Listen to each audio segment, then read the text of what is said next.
man with only one thumb cleared the broken glass from the playground dirt and broke the ground and cracked his plastic snow shovel. The children were gone and so were the trees, but you could still find the sweet, fresh goop. "Give me that goop," the man said, struggling to dig with his 9 digits. Thumbs work better in a team, he could assert. Given the difficulty with shovels, push bar doors, and ladders. He kept the severed digit, now just dusty bone, in a box under his bed in the bunker. He scooped the dirt away. You couldn't be rough about this business, otherwise you'd scare the goop. Anyone could tell you that. Scared goop didn't die right.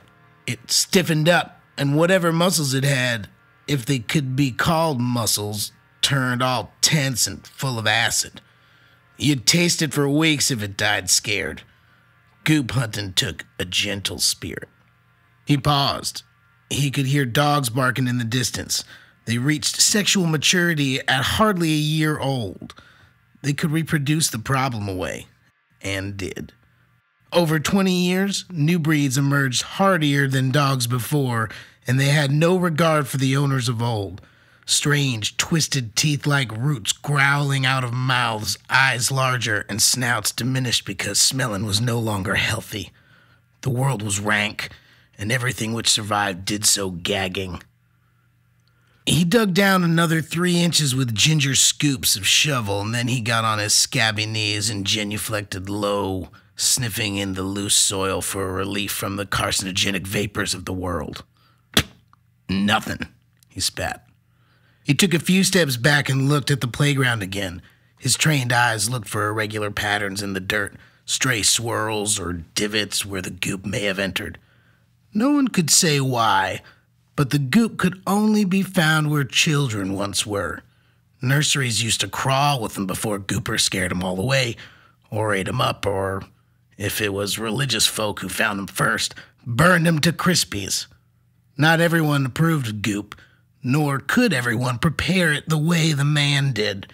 2 thumbs or no, the goop made him special.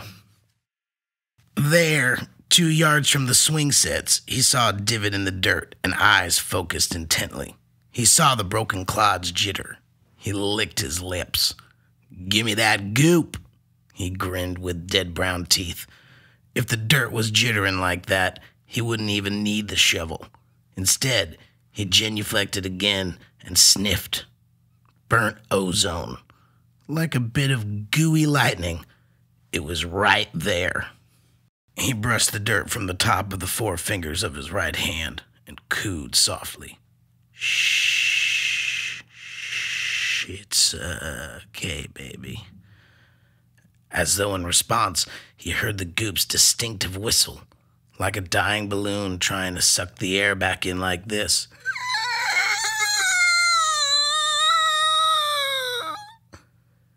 He blew the desiccated soil with 2 lungfuls of air and saw the violet bumpy goop and its yellow dots of decay in the evening's golden light. He almost cried. But the dogs were barking again, too close. "Shitter!" he spat, and the goop trembled at the swear. It could be 20 yards away. He had to move fast or he'd lose both the goop and his life. The man with only one thumb dug his mitts into the soil and laced his fingers under the goop, whispering gentle wind sounds as he tugged up. It was an oblong star with 5 bulbous extensions and much heavier than expected. A goddamn miracle. One final tug, and it came free. The way it covered its chest and slung over his shoulder, it looked like the man was carrying a toddler, melted down to wax. 50 pounds of goop. He wouldn't need to hunt for weeks. A howl rose nearby, just outside the fence. The man blanched. He left the shovel behind and ran the goop to his shopping cart, half full of dented cans of beans, rainwater, and old plastic bottles, and all the lighters he found in degrading bars and gas station quick marts. He gently lowered the goop inside, cooing in his paternal way, and the purple molten torso respirated shakily in the cold, quaked under the dusk light.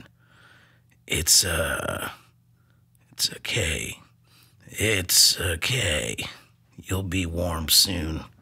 He pushed the cart off the dirt into the dead grass, which turned to ashes and chased the sun as it abandoned him. The man with only one thumb carried the goop down the ladder like hugging a chimp, speaking all the while. This is where I live.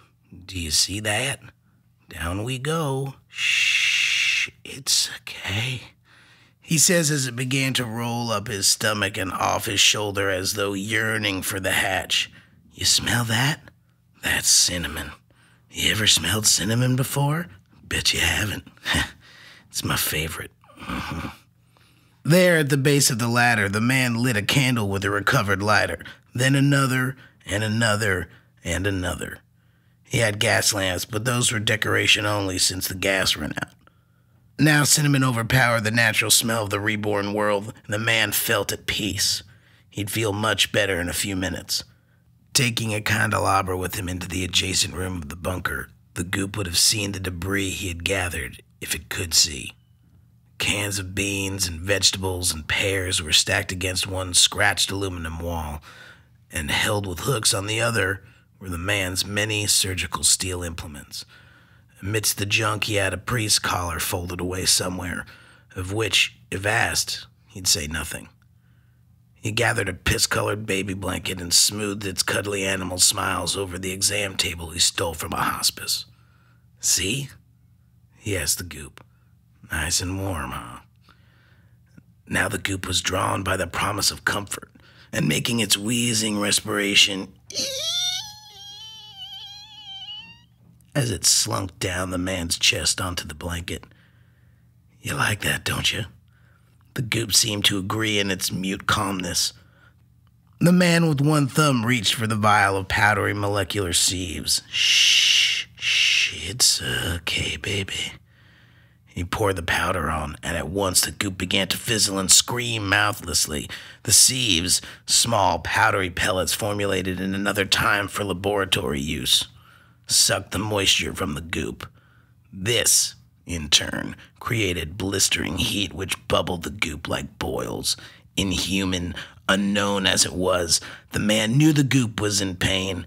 Pretty baby, don't you fret. All gonna be done soon, don't you fret.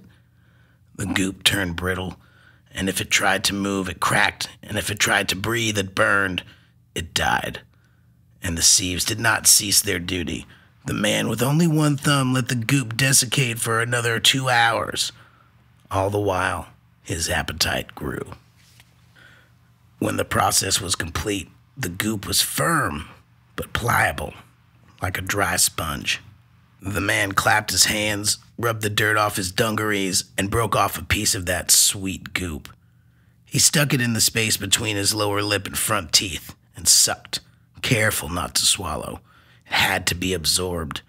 His mouth would bleed after, but by that point, he wouldn't care, and would drool red slobber onto his sweater, passed out content on the aluminum floor.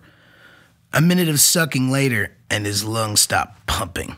You didn't need to breathe once the goop was in you. Not for an hour, anyhow. His eyes stayed open and did not dry. All the urine sloshing in his bladder disappeared, and the stool in his colon was absorbed back in. The body needed every bit of substance it could gather for the final moment of perfect high. Give me that goop. He grinned in delirium, and his pelvis quaked. There, on the worn metal floor, the man with one thumb came in his pants enough that it dribbled down his legs and soaked a puddle around him enough to fill a bucket, enough to drown a camel. In the world reborn, it was all he had to live for, and he laughed until his skin was red and he had to breathe again. He didn't care how much goop he had. Tomorrow, he'd hunt again. The story must be